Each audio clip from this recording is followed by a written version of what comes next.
Ah, the Zercher squat. It is the king of all the posterior chain lifts. Can you do it from the floor? Well, as you can see, I'm cheating. I'm using that cambered bar again. Doing Zerchers is guaranteed to put a little bit of whiskers on your pickle. It'll put some hair on your tenders.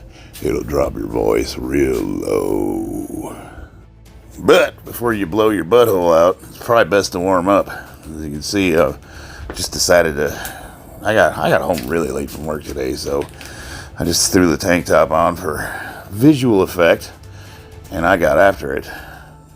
Now the hard part for me isn't the lifting, it's the getting under the bar part. I tried it with a regular barbell, and it's a 4-inch difference, so it does give me a little bit of an advantage, but I'm not quite flexible enough yet to get under it, so we're working on that. You got old Prophet Fear there, he's trying to turn me into Rubber Man, Mr. Pretzel. And I think between that and the stretching I'm doing, I'll be able to pick up on it here eventually. But I suppose until I can do it with a real barbell, I'm going to have to keep the man card in the wallet. Look at that stretch. Real deep like. Mm-hmm. And all joking aside, we've been tinkering with these lifts, trying to find something that's really effective for the posterior chain that, kind of ticks off all the boxes when we want to stretch the spine out, give the hips some love, work on depth, and, of course, stretch the back out. If we found it, I'm in love with this lift. It's not that I haven't done Zerchers before. I've done them out of the rack. I think I did attempt it once or twice in the past, but that was just trying to see if I could do it and not really trying to apply it to anything that's going to carry over to my platform lifts. I firmly believe that these will absolutely carry over because they kind of mimic what I was doing with the Roman chair and some of the other lifts I've been doing, except for now I can put a significant amount of weight on it. I would almost compare these to maybe a reverse hyper. I suppose a reverse hyper is probably a little bit better because it, if I just really hones the weight, focuses it. But these are pretty good, man. You get a little weight on there. Whew. So that's 275. Like I said, getting the weight, once I'm in the standing position, it's not a big deal, but it's just getting under it. Holy cow, man. Right here, 315 pounds, just right there. That just takes everything out of you. Now I was going to do a couple reps, and right about there, I just decided, you know what? Now I told the boys I was going to bench today. I was going to do the camber bar 275, 3 sets of 5. But you know what? I hadn't done deadlifts yet, so this is going to be a surprise. We'll see how everyone reacts to it. Lord have mercy, look how tight I've got that belt. See my gut sticking out? I look like I'm pregnant.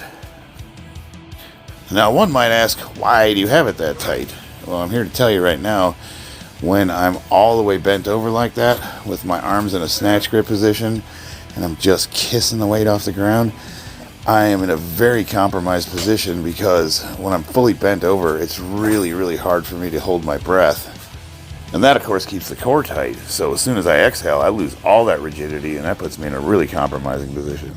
Right there, I've got my breath. But now, when I lower it nice and slow, right about there, it gets really hard to hold that bad boy. It looks like I have a chest burster about to come out. But you saw me when I pulled my shirt up. I have washboard abs, but for whatever reason, when I relax my stomach, it just looks like I'm pregnant. I don't know.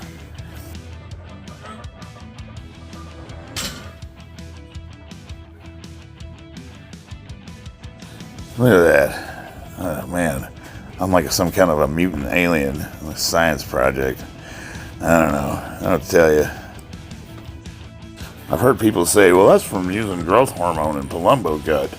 I'm like, I've only been using PEDs since at the age of 46, and I'm 49. So, and I've never used human growth hormone. So, no, I've had this problem for quite a while.